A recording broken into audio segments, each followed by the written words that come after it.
So Q Advisors, a global TMT investment banking boutique, and where we're most well known for is our infrastructure, telecom infrastructure, and our cloud and managed services business. We've done 125 deals in the cloud space.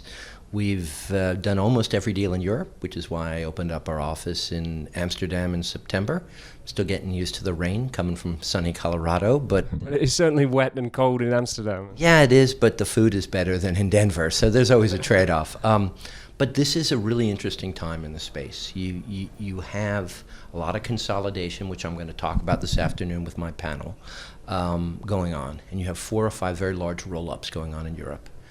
And so you have that juxtaposed with Ring Central and 8x8, who've really not done very well in the European market, having their own unique strategies now getting into the European market. Ring Central through their Avaya partnership, 8x8's doing some other stuff which they'll announce shortly. And I think Europe is really the next battleground for the cloud and managed services industry. I think the U.S., the roll-ups have really happened, right? You mostly have much larger businesses, and you have a few smaller businesses left, but the consolidation really has taken place, which is why we opened up the European office to take advantage of that kind of train. So interesting. So there's going to be more activity in the M&A world in Europe. Naturally, we see a lot of North American organizations acquiring businesses in Europe. Is that trend going to continue, or do you think it's going to be more kind of Europe to Europe? Well, I think in order to make an impact on the U.S. Buyers, you need to be a bit bigger, right? So what I think is going to have happen is you'll have some European consolidation. So you have 4 roll-ups going on right now. You have Gamma buying, we just sold them both DEEN1 in the Netherlands and Vos Telecom.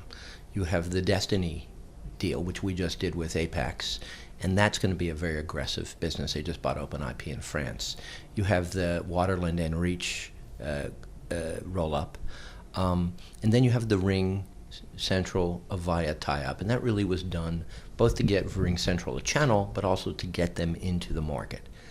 Those are all substantially large companies, right? So Gamma's market cap's over $1 billion. You've got businesses that are all over 100 to 200 million in turnover.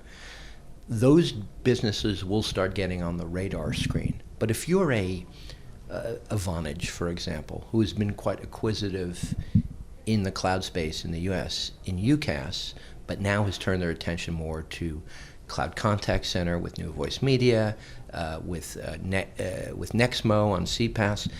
In order for them to do something, I think, in Europe, in the cloud voice space, it's going to have to be something with some size, because it doesn't really make an impact on their P&L. And I think that's been one of 8x8's challenges. Everybody knows that they looked at an Enphone 2 times and walked away. I think it's common knowledge in the marketplace. That was a decent-sized business. So they're trying to figure out, well, how do we get into Europe, right? You have a company like TPX, which we just worked on with selling them to Cirrus Capital. That's a very large business, close to 700 million in revenue. They're going to ultimately look international. But again, to make an impact on that kind of business, you're not going to go buy a £5 million company or a 10 million euro company, because it's quite difficult to do that. So I think you're going to see right now European to European transactions, and then somebody like West will come, or now they're called Intrado, will come in and buy one of these businesses, because their big thing is they don't want to buy somebody who's in one country only. They want to buy somebody who gives them 4 or 5 different jurisdictions, right? And so they're going to let the Europeans do all the hard work of buying and integrating, and then they'll come in, is my view. It's a fascinating market at the moment. So it sounds like we're going to see more and more M&A deals over the next few months of 2020. Yeah. No, we're going to close, touch wood, 10 deals this quarter, which will be the most a bank of 25 people has ever closed in a quarter. Wow. Yeah, it's why I got bags under my eyes, I think. But they're really interesting transactions with very interesting financial buyers, interesting strategic buyers, and they all have a different angle, and that's what makes it really exciting, right? Some people are buying for geography. Okay, Gamma, Vos Telecom. Some people are buying for product and services that I need more tools in my toolbox. I mean, it's amazing, Rob, and you guys live in this world. How many service providers don't ask their customers, what do you need? And if I had this, would you buy it? And I think they're starting to do that now.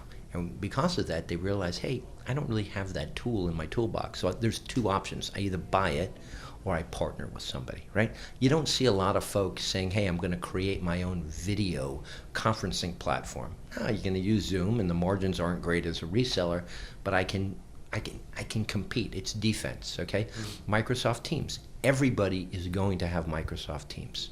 They're not going to have very good margin, but I got to have it. I have to have a collaboration tool. You just saw Gamma buy a very small Microsoft Teams company here in the UK. It's sub 5 million in turnover, but very good for them to give them that capability. So you have that angle. And then you have the BroadSoft guys, right? And there's a number of very large BroadSoft resellers. Gamma in the UK. You have Vonage, which now has their own platform. You have a few others. And they're saying to themselves, do I want to be beholden to Cisco? Okay, and a lot of them are going to do what Vonage did, which is have an alternative to Cisco, and they'll have Cisco for certain ends of the market, and then they'll have their own platform for other parts of the market. So I think you're going to start seeing a lot of small proprietary UCaaS companies being acquired by bigger guys who brought soft resellers. Yeah, it's, the impact of the Cisco BroadSoft deal is still... Some of it still remains to be seen, almost, doesn't it? Because it's still, a big part of the conversation is Cisco and the BroadWorks solution that, and now WebEx calling and that kind of thing. No, it's fascinating, right? Because if I'm a carrier, and I can say this with certainty from our carrier clients, they do not want Cisco running their platform, because Cisco is not a telecom operator. They're a technology company. So if I'm AT&T, do I want Cisco running my BroadSoft platform? No. If I'm Orange, if I'm BT, I don't want Cisco running that platform, right? So Cisco's trying to push everybody to broad cloud, and the carriers, the big ones, are saying, sorry, man, it's not happening. So is that indicative of some, maybe the Comcast business deal with Blueface? So that's a great question. And I have it's like old home week for me. So the first cloud deal ever in the US that was done is us selling NGT, a BroadSoft reseller, to Comcast in 2008. I knew nothing about the cloud in 2008 because nobody knew anything about the cloud in 2008. My partner, Jerry DeHaven, had raised money for NGT the year before, okay? So what happens? You have Comcast, BroadSoft then for the next 12 years was their platform. And now we just sold them Blueface. Jerry and Andy Monroe of our team led that deal. So think about it from Q Advisor's standpoint, from sunny Denver, Colorado, and rainy Amsterdam. Here we are. We did the first deal with Comcast, and now we just did Comcast's first international deal and the first proprietary UCaaS deal. And that's really fascinating from a market intelligence standpoint. I mean, when Comcast doesn't do anything outside the U.S., traditionally, it's an American cable provider, and here they're buying a company in Dublin, which is a great platform, to use both on a wholesale basis, but back in the U.S. And so if you're Cisco, that's a shot across your bow, right? To the extent that anybody can shoot anything across Cisco's bow. Somebody like Comcast can stand toe-to-toe with them, and what they're basically saying is, we're going another direction. And that's kind of unique. I mean, that's the reason they bought Alan Foy's company. Not because they wanted to be in Dublin, because they wanted the wholesale nature and they wanted their own technology stack. And I think you're going to see that a lot. I mean, I have had a lot of interaction with Gamma, and it's very similar. And they're the biggest BroadSoft reseller in the UK. Yeah, absolutely. And I'm picking up from the platform vendors equally in similar conversations that they are having a good time at the moment because they are an alternative to the status quo. So the key is going to be, Rob, do those smaller platforms have the robust technology stack, and are they defensible enough and scalable enough to roll out 100, 500, 1,000, 2,000 seats per customer. And, some will be able to hold up under scrutiny and some will not.